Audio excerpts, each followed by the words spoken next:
एक गोपनीय प्रश्न आया महाराज जी बाराबंकी टिकैत से कि वहां पर एक परंपरा है कि वहां पर प्रत्येक घर में श्री जी को ले जाया जाता है और उस घर में ले जाकर के श्री जी का अभिषेक महिला पुरुष करते हैं। तो जिन्होंने ये प्रश्न किया है वो कह रही हैं कि हमें मजबूरी में स्त्री पर्याय में होकर के भी इन भगवान का अभिषेक करना पड़ता है। तो प्रतिदिन घर घर ले जाकर भगवान का अभिषेक कराना ये कहाँ तक ठीक है?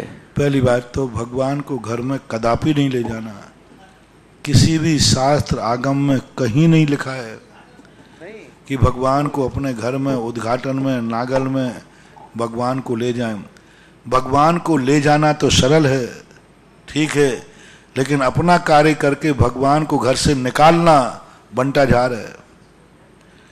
त्रिलोकीनाथ तुम्हारे घर में गए और तुमने उनको निकाल दिया।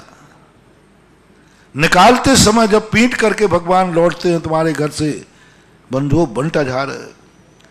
मुनिराज तो स्वयं इच्छा से जाते हैं और भी लौट आते हैं। भगवान तुम ले गए और उनको बाद में पूजा करके निकालना, प्रवेश कराते समय कोई बाधा नहीं है, लेकिन जब तुम भगवान को बाहर निकालोगे उस समय तुम्हारा सारा का सारा पुण्य समाप्त हो जाएगा। आप अक्सर कर देखना, जिनके नागलों में भगवान गए हैं और पूरे उसके बाद भगवान बाहर मंदिर में आए हैं, आप उस घर में उस परिवार में कभी ना कभी कोई ऐसी विपत्ति आएगी कि वो घर उनके लिए फलेगा नहीं, क्योंकि उस घर में भगवान की निकासी हुई है। आपने अपने रहने के लिए भगवान को निकाल दिया। देखो तो औकात। अरे भगवान के लिए तुम निकल जाते तो फिर भी ठीक था, और भगवान को तुमने निकाल दिया। भगवान पधारो, हमारी पूजा हो गई, तो क्यों निकाला? या तो ले जाओ, फिर भगवान को निकालना नहीं, और तुम फिर उस घर में रहना नहीं, क्योंकि भगवान रहेंगे वहां तुम्हारा काम नहीं है।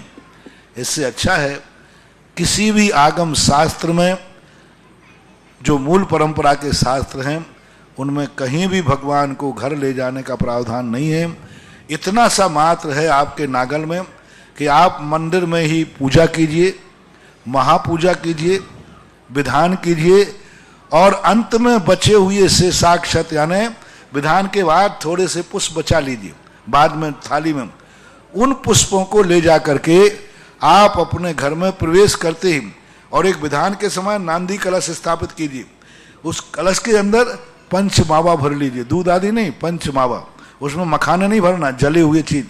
पंच मावा है, अखरोट है, बादाम है, गिरी है, मिश्री है, काजू है, ये चीजें भर करके और विधान के ऊपर रख लीजिए।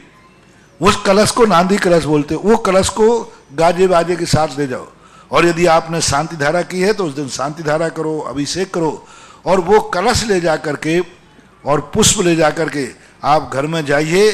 कलश के साथ में जो पुष्प ले गए पूरे घर में दरवाजे से फेंकना शुरू कर दो।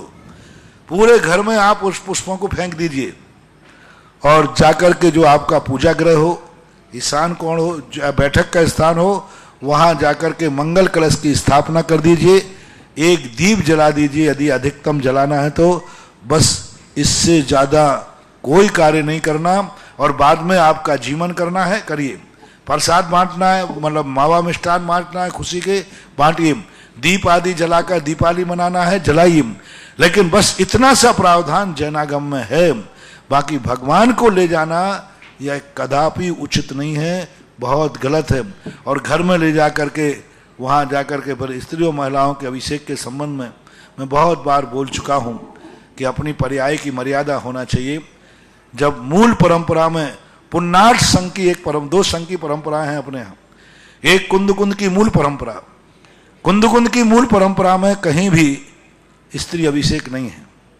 स्त्रियों को अभिषेक की कोई अनुमति नहीं है। कुंद कुंद की मूल परंपरा में कुंद कुंद स्वामी, समंत्रभद्र स्वामी, यति वृषभ आचार्य, उमा स्वामी, ये सब मूल परंपरा के आचार्य कहलाते हैं। और इन्होंने अपने शास्त्रों में कहीं भी स्त्री अभिषेक का उल्लेख नहीं किया। 7वीं शताब्दी में एक पुण्यार्थ संघ हुआ।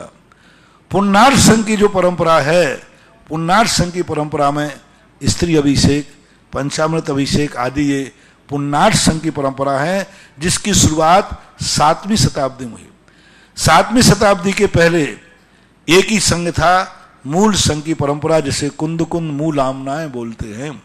7वीं के पहले वही आबाद रूप से परंपरा थी।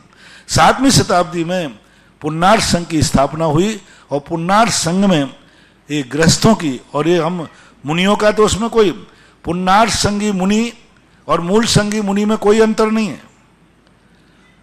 दोनों मुनि 28 मूल उनके धारी थे, दोनों मुनि पूजनीय थे, दोनों मुनि वंदनीय थे, दोनों मुनियों की चर्या में कोई अंतर नहीं है।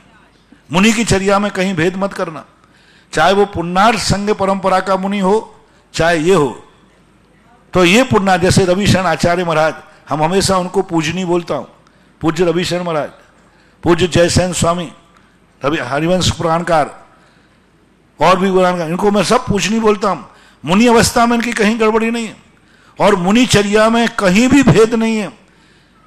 जो कुंद कुंद की मूल परंपरा, वही पुन्नार संघ के आचार्य सभी उपाध्याय पूजनीय है, वंदनीय है, आदरणीय है।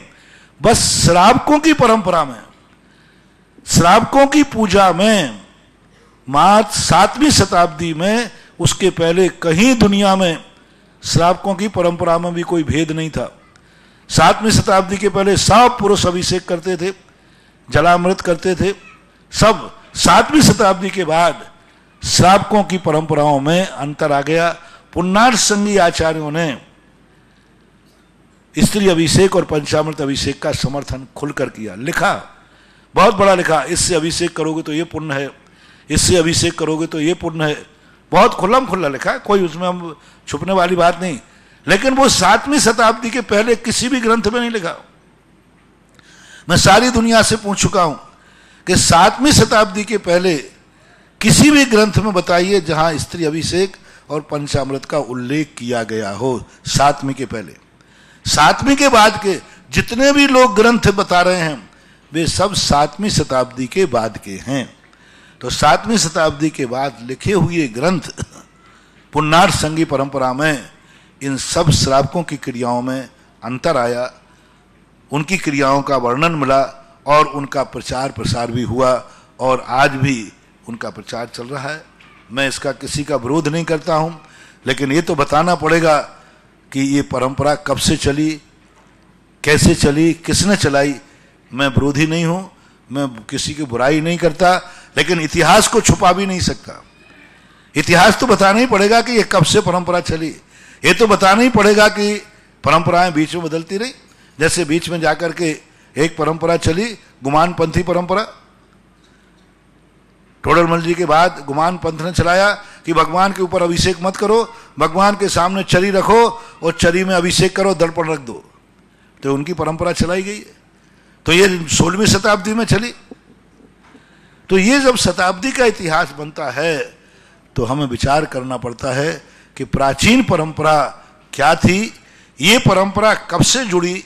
इतिहास विज्ञ लोग इसी इतिहास के बल पर सारे दुनिया में निर्णय करते हैं कि ये जो स्त्री अभिषेक, पंचामृत अभिषेक 7वीं शताब्दी में पुन्नार संघ की परंपरा में चालू हुआ था।